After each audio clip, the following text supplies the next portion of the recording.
Remembrance Day. We honor those who have given their lives serving Canadians and helping people of other nations. Each year we celebrate the veterans and those who have risked their life.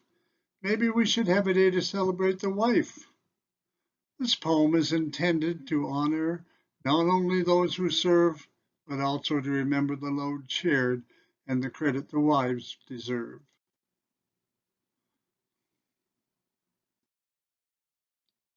The Infantry Wife. She sometimes talks to him as if he were there, and speaks aloud of the things they would share.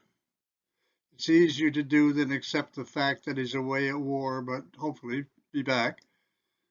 It's a burdensome time for a soldier's wife when she has to carry those burdens of life and master the tasks that both would share, tasks that really should be done by the pair.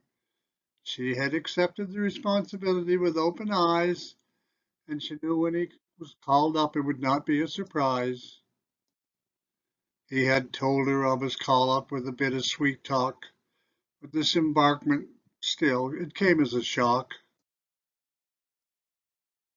She wakes at night with fears of dread. She dreamed that he was home with her in bed. She gets up and makes a cup of tea, peeks in the bedroom at her tots all three,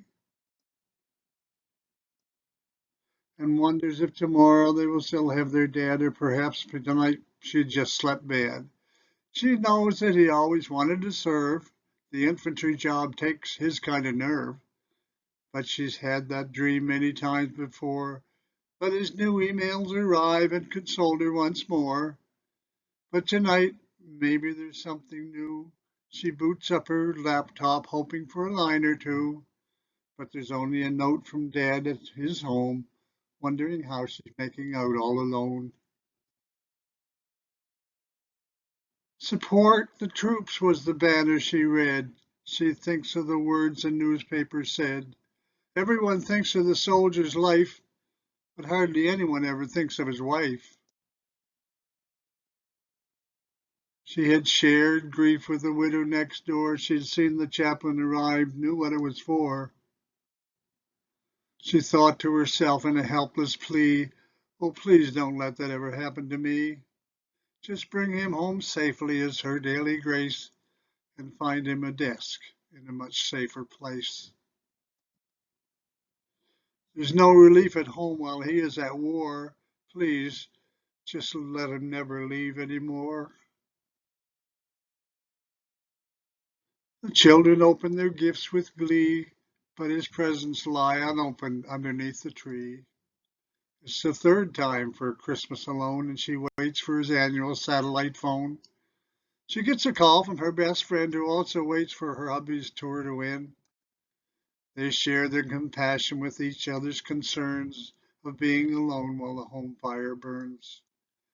They talk of the children in their carpool that they use to take the kiddies to school, for the greatest way to find his emotional relief is to share with another who has common grief.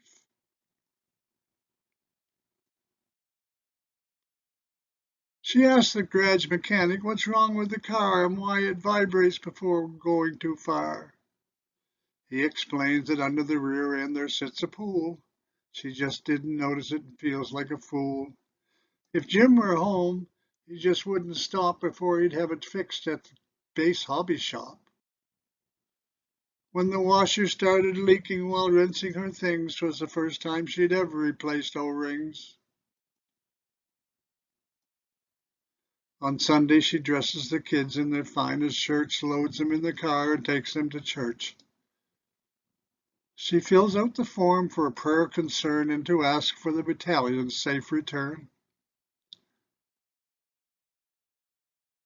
His late email arrives and says he's sorry and passes on his latest barrack block story.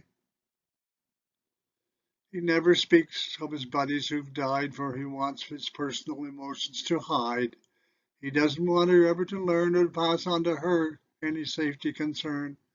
He never speaks of the weapons they use or the roadside bombs they have to defuse. He feels he has a dutiful role to fulfill, even if it means sometimes he must kill. He can't wait for the day when they're called to parade and hear the plans to go home have been made.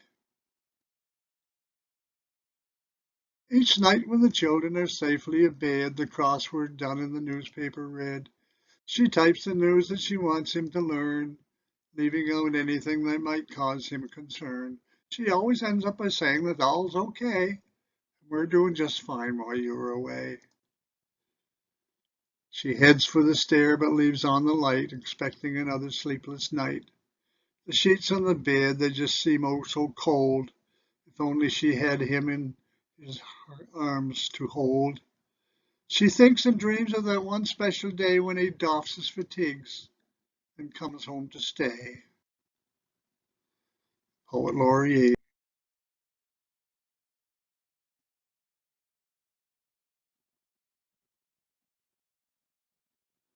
A toast to the heroes on the home front.